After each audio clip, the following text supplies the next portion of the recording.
Guys, good morning. It's March 19, day 79 ng daily vlog. Yeah, pauwi pa lang ako, no? It's already 8:20 a.m. Nagtrabaho lang sa office. Tulungan ako si guys sa project niya. So yeah guys, uwi muna ako. It's a good day so far, no? Medyo maaraw. And yeah, just again, every day I always say it na be thankful every day, be optimistic, be motivated, and always know na merong progress bawat araw. And every day counts, no? Hindi natin hayaan na parang lumipas lang ang araw, ganun. And then just appreciate the day, no? Yung araw na binigay sa atin, you need to appreciate it. Minsan kasi hindi ko alam kung bakit nung bata tayo parang ang saya ng bawat araw, no? Minsan kapag tumanda na tayo, parang hindi na tayo, wala na tayong pakialam sa araw. Parang lumilipas lang yung panahon. Parang mas mabilis yung panahon. Pero nung bata tayo, bawat araw talagang sulit na sulit eh. I don't know.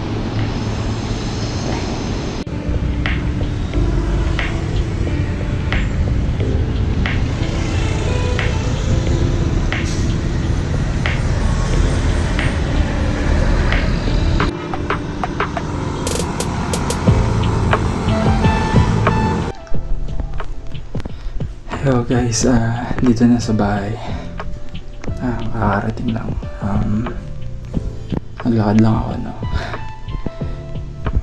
Nabusan kasi ng cash. So, Gcash yung meron ako. So, yeah.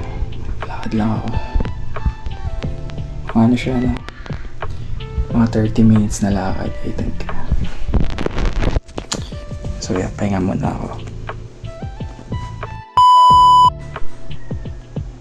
Ayo guys, so kakagising ko lang. And then dumiretso na din ako maligo. So on the way na ako pa trabaho, no? And it's 2 p.m. So yeah.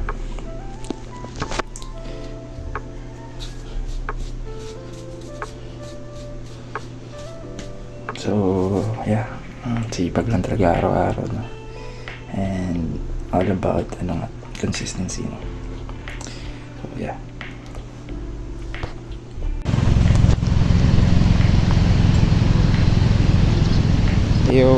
On the way na ulit pa office.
March 19, no? Birthday pala ni Kuya Ken ngayon, no?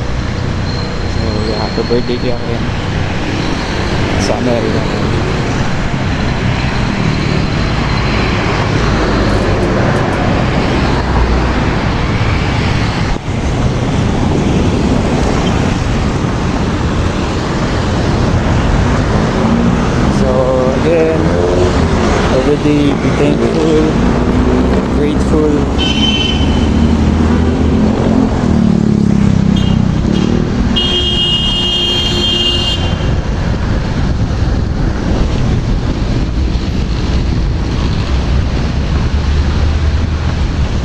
We just have to do our best every day, no?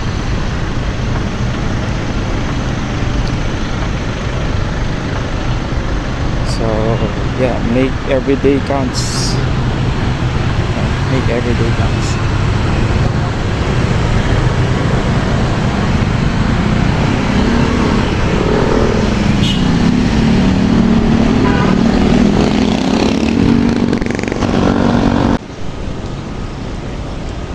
So yeah guys,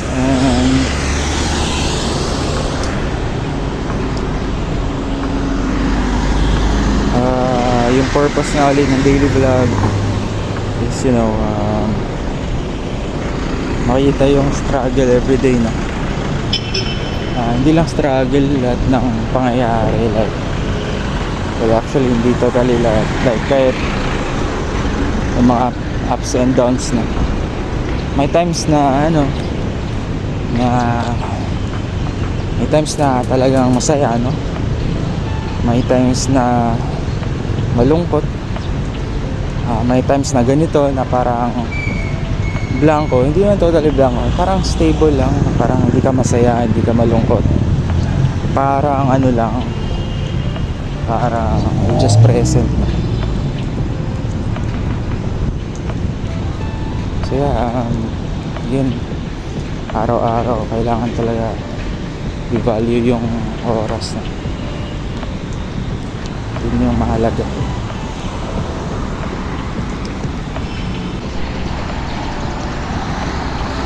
Sasabihin ko ulit dito, ano ba talaga yung pangarap ko, no? Kasi ako mahilig ako sa science, technology, art. So kaya architecture yung course ko, no? Ngayon hindi ko natapos. Excuse me. Pero yun nga, siguro yung pinaka gusto kong mangyari kasi yun, magkaroon ng contributions, no? Para maging first world country yung Pilipinas through my architectural works or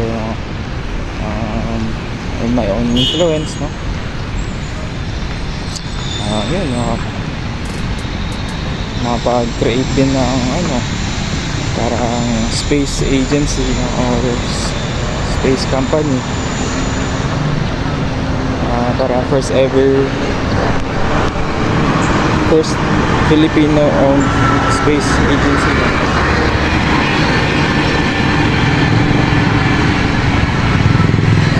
Makapagpagawa ng space hotel. Pero 1 in a billion yung possibility. Kailangan bilyonaryo, trillionaire ka dito sa Pilipinas.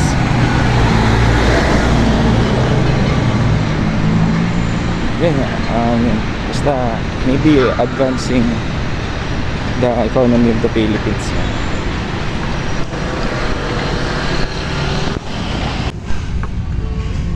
Ayo, it's already 12:40 AM, end of shift na, and kakatapos ko lang din kumain.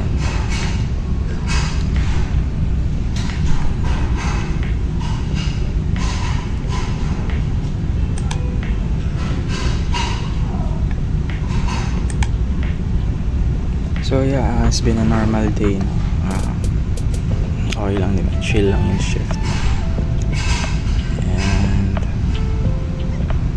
So ngayon, tutuloy ko lang ulit yung tinatrabaho namin ni Glay sa project niya. And yeah.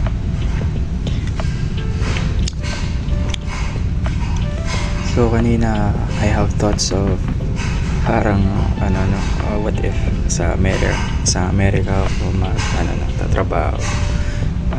Kasi yung ibang job doon compared dito kasi sa Pilipinas is sa Amerika aabot ng mga 100,000. Although understandable naman na mahal din kasi naman yung like ibang mga amenities doon or mga pagkain. Pero compare dito sa compensation sa Pilipinas, parang malaki pa rin talaga yung kikitain sa Amerika. So parang kino-consider ko na yung trabaho sa Amerika, no? Depende talaga. Pero yeah, kasi ngayon parang iniisip ko lang talaga compensation, tapos makaipon ka lang. Depende. Kaya dito na i-end yung day 79.